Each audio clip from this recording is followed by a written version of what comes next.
আপনারা জানেন যে গতকাল বাংলাদেশের ত্রয়োদশ সংসদ নির্বাচনের তফসিল ঘোষণা হয়েছে। এবারের নতুন বাংলাদেশের নতুন নিয়মের ভিত্তিতে যত ধরনের নির্বাচনী প্রচার বিলবোর্ড, পোস্টার, লাইটিং সব অপসারণ করতে হবে। আমরা বাংলাদেশ জামাত ইসলামী সবসময় আইনের প্রতি শ্রদ্ধাশীল।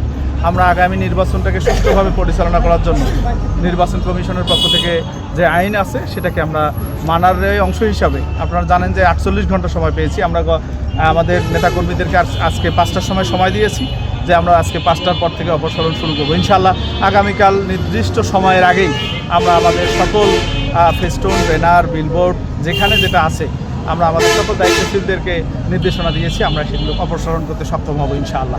সর্বোপরি আগামী নির্বাচনকে সুষ্ঠুভাবে পরিচালনা করার জন্য বাংলাদেশ জামাত ইসলামীর পক্ষ থেকে নির্বাচন কমিশনকে সকল ধরনের সহযোগিতা জনগণকে সাথে নিয়ে হাতীবান্ধা পাটগ্রামের মানুষ দেওয়ার জন্য প্রস্তুত আছে ইনশাআল্লাহ।